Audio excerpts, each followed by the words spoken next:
안녕하세요. 축구 전문 기자 한준입니다.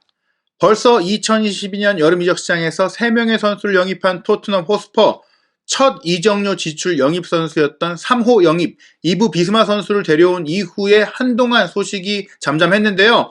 제드 스펜스 선수의 영입 작업을 다니엘 레비 회장이 진행하고 파비오 파라티치 디렉터가 다른 영입들을 추진하고 있다고 알려졌는데요. 이탈리아의 이적시장 최고 전문가인 잔루카 디마르초의 보도를 통해서 파라티치 디렉터가 현재 선수 협상을 위해 이탈리아 출장 중이라는 사실이 전해졌습니다. 이탈리아로 이동해서 많은 협의들을 이루고 있었기 때문에 진전된 상황들 지금까지 나오지 않았던 것인데요. 이탈리아에서 어떤 협상을 했는지, 파라티치 디렉터가 점찍은 선수는 누구인지, 그리고 지금까지 거론되어 왔던 이적설이 돌았던 선수들의 상황, 에릭센 선수의 복귀 추진 상황까지도 새로운 소식이 나왔습니다. 토트넘 허스퍼의 최신 이적설 지금부터 총정리해드리겠습니다.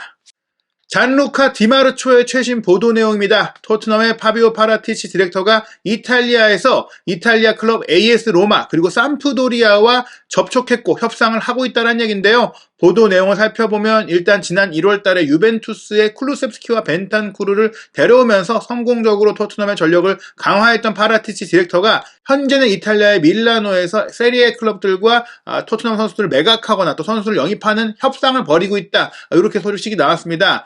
먼저 삼프도리아를 만난 이유는 선수를 보내기 위해서였어요. 삼프도리아 선수를 데려오는 것이 아니라 토트넘으로 이제 임대 복귀하게 된 발렌시아를 다녀온 스페인 21세 이하 대표팀의 주장으로 지금 활약하고 있는 브라이언 힐 선수를 이제 임대 보내기 위한 협상을 하고 있다고 합니다.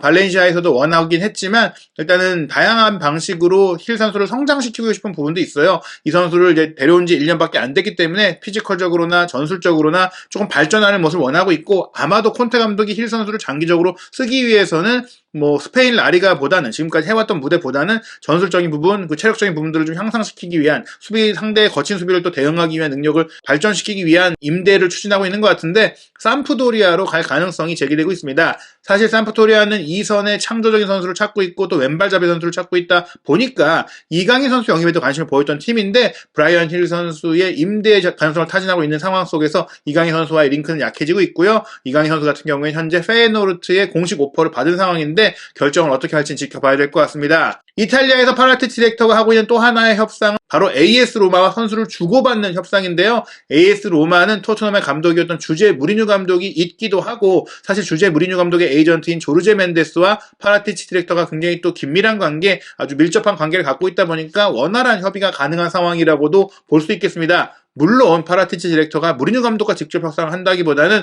AS 로마 구단 측과 협상을 하고 있는 상황인데요. 먼저 로마가 이제 수비수 보강을 원하고 있다고 하는데, 무리뉴 감독이 토트넘 시절에 영입을 했던 조 로든 선수에 대해서 여전히 호감을 갖고 있고 기대감을 갖고 있다 보니까 토트넘에서 출전 기회가 부족한 이 로든 선수를 임대로 데려오고자 하는 의지가 있는 것 같습니다. 완전 이적까지는 아니지만 활약을 보고 완전 이적까지 추진할 수 있는 상황이고, 또 로든 선수가 아직 어리고 잠재력이 있는 선수고 피지컬적으로 좋기 때문에 무리뉴 감독이 로든을 써보겠다라는 생각을 갖고 있는 것 같은데요. 로든 선수의 임대를 위한 미팅에서 파라티치 디렉터가 로마의 핵심 공격수인 니콜로 차니올로 선수 영입에 대한 첫 번째 제안을 했다고 합니다. 공식 제안이라기보다는 구두 제안을 하면서 어느 정도 조건으로 데려올 수 있는지, 상황은 어떤지, 현재 어느 정도의 스탠스를 갖고 있는지를 물어봤다고 하는데요. 차니올로 선수는 이미 토트넘과 이적설이 있었던 선수죠. 파비오 파라티치 디렉터가 유벤투스에서 일하던 시절에도 차니올로 선수를 원했다고 할 정도로 이 선수가 기대해준대요.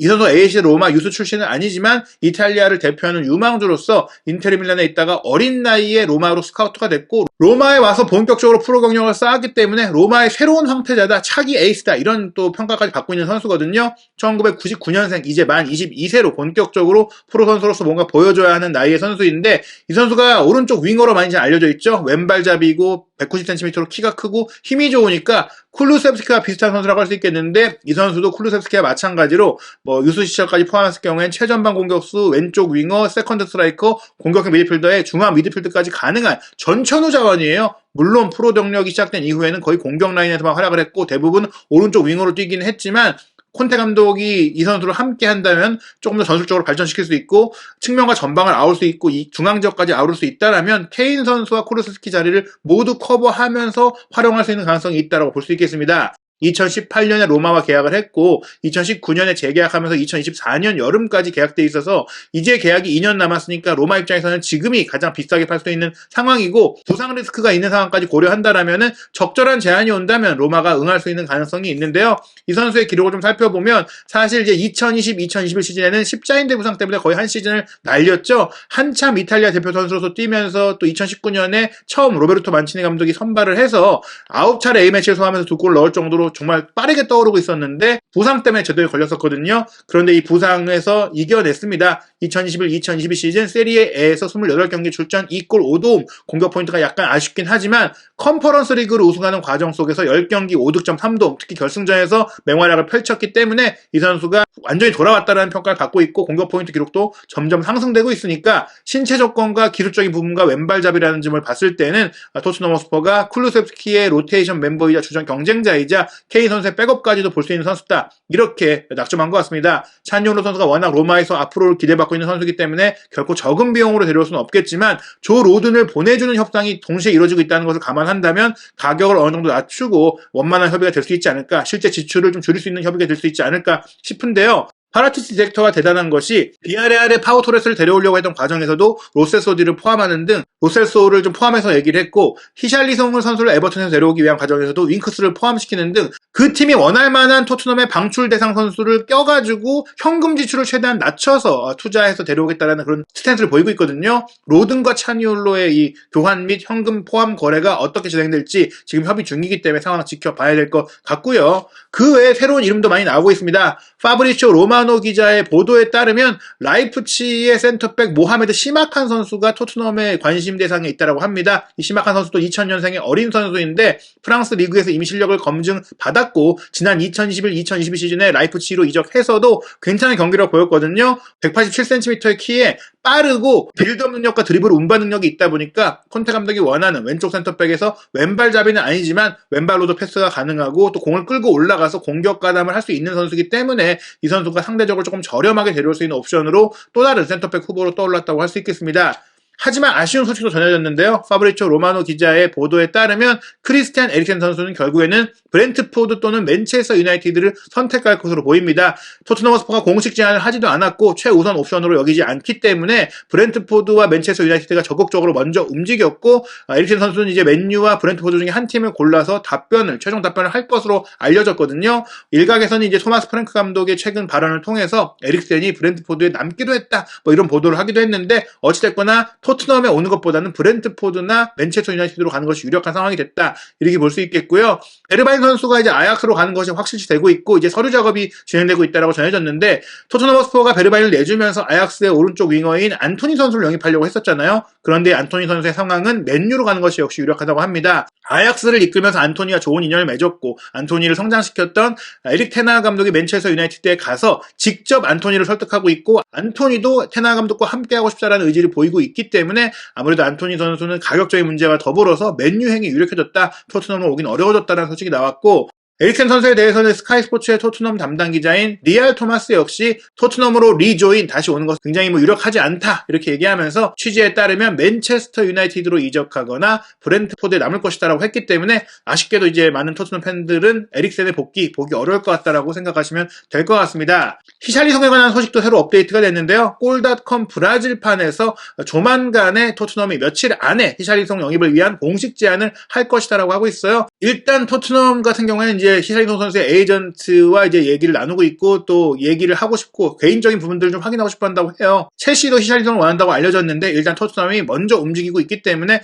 히샬리송을 설득할 수 있을지 지켜봐야 될 것 같고요. 히샬리송과 더불어서 만만치 않은 금액이 들 것으로 알려진 프리미어리그의 검증된 공격수 브라질 대표 공격수인 하피냐에 대해서는 쉽지 않을 것으로 보입니다. 파브리치오 로마노의 보도에 따르면 토트넘이 히샬리송에도 관심을 갖고 있고 하피냐에게도 관심을 갖고 있는 것이 맞지만 이 두 선수를 동시에 데려오려는 것이 아니라 둘 중에 하나를 데려올 것이다. 둘 중에 하나에 돈을 쓸 건데 어떤 선수가 가능할지 상황을 지켜보고 있는 단계 같아요. 로마노의 이제 보도에 따르면 하피냐 같은 경우도 리즈 유나이티드를 떠날 생각이고 챔피언스 리그에서 뛰고 싶은 의지가 있는데 지금 챔피언스리그에서 뛸 수 있는 팀들의 제안들이 오고 있잖아요. 토트넘이 그 팀 중에 하나인데 지금 뭐 아스널도 원하고 바르셀로나도 원하고 여러 팀들이 원하고 있는데 바르셀로나가 그냥 가장 원하는 행선지인데 바르셀로나의 재정적인 문제가 있는 상황이잖아요. 근데 토트넘도 사실 리즈 유나이티드가 원하는 금액을 맞춰주기가 어렵다 보니까 이 이적 협의가 어떻게 진행될지는 지켜봐야 될 것 같다. 그래서 히샬리송을 위해 토트넘이 움직일 거란 얘기가 있긴 해도 히샬리송이냐 하피냐이냐를 두고는 최종적으로 우리가 상황을 더 봐야 된다라고 할 수 있겠고요. 뭐 사실 개인적으로 봤을 때는 토트넘에 더 필요한 유형의 선수는 히샬리송입니다. 하피냐 같은 경우에는 오른쪽 윙어로만 거의 뛸 수가 있는데 히샬리송은 전방과 측면이 모두 가능한 자원이기 때문에 또 금액적으로도 조금 더 낮게 평가되고 있는 상황이기 때문에 현재로서는 히샬리송이 좀 더 유력하지 않을까 봐야 될 것 같고요. 계속해서 공식 발표가 나오지 않고 있는 제드 스펜스에 대해서는 딘 존스 기자의 보도에 따르면 한국으로 가서 치를 프리시즌 전에는 완료가 될 것이다. 시간의 문제다라고 하면서 어느 정도 이제 공감대는 나온 것을 다시 한번 확인을 해줬습니다. 한편 아틀레티코 마드리드의 야닉 카라스코에 대한 이야기도 꽤 나왔었는데 스페인 스포츠 신문 아스와 스포르트의 보도에 따르면 시메오네 감독은 카라스코 선수를 내보내고 싶지 않다고 합니다. 다만 카라스코 선수에게 6천만 유로의 바이아웃 금액 조항이 계약서에 있기 때문에 이 금액을 지불하면 토트넘에 바로 데려올 수 있고 카라스코만 설득하면 딜을 마무리할 수 있는데 이 정도 금액을 지금 쓰는 것이 토트넘 입장에서는 이 포지션이 시급한 건 아닌 것 같아요. 스페인 선수가 있는 상황이고 윙백에 이미 페리시치가 온 상황이기 때문에 물론 카라스코가 윙백뿐만 아니라 본 포지션의 윙어라든지 세컨 스트라이커로 뛸 수 있는 범용성을 갖고 있긴 한데 카라스코 선수를 데려오는데 그만한 돈을 쓰는 것보다는 다른 포지션을 보강하고 이미 거론되고 있는 히샬리송 정도를 데려오는 게 그 금액이라면 낫지 않겠느냐 이런 상황이다 보니까 카라스코 선수를 데려오는 가능성은 조금 낮다 이렇게 볼 수가 있겠습니다. 최신 소식을 종합한 토트넘의 여름 이적설 최신판 2012-2013 시즌 예상 포진도를 살펴보면요. 저는 개인적으로 하피냐 선수를 데려오거나 설득하는 것이 쉽지 않다고 봐요. 오히려 히샬리송이나 차니올로를 데려오는 게 낫다. 특히 차니올로가 190cm의 키에 체격 조건이 좋기 때문에 콘테 감독이 이 선수를 중앙에도 쓸 수 있게 전술적으로 발전시킬 가능성까지 생각한다면 오른쪽에서밖에 뛸 수 없는 하피냐를 데려오기보다는 차니올로와 협상이 잘 되길 기도하는 것이 낫다라고 볼 수 있겠고요. 중앙 미드필드 라인에는 에릭슨 선수가 이제 영입 대상에서 빠지면서 어떤 선수가 이제 공격적인 역할을 할 수 있는 미드필드로 가사게 될지는 새로운 소식이 안 나오고 있거든요. 물밑에서 작업이 있을 것이다라고 생각이 되는데 차니올로 선수도 이 자리를 어떻게 본다면 볼 수 있기 때문에 차니올로를 데려오는 것으로 이 자리도 커버할 수 있다. 이렇게도 보셔도 될 것 같고요. 스페인 선수는 유력하고 수비 라인은 브레머 선수가 이제 이탈리아 무대에 잔류 가능성이 높아지면서 시마칸 선수의 이름이 올라왔는데 시마칸 선수에 대해서는 조금은 밀도 있는 이야기에 대해서 기다려봐야 하는 상황이라고 볼 수 있겠습니다. 한준TV는 계속해서 새롭게 보도되고 새롭게 나오고 있는 토트넘 허스퍼의 여름 이적 시장 소식, 유럽 축구의 여름 이적 시장 주요 소식을 트랜스퍼 H를 통해 소개해드리고 있습니다. 구독, 좋아요, 알림 설정을 통해서 빠른 소식들 놓치지 않으시길 바랍니다.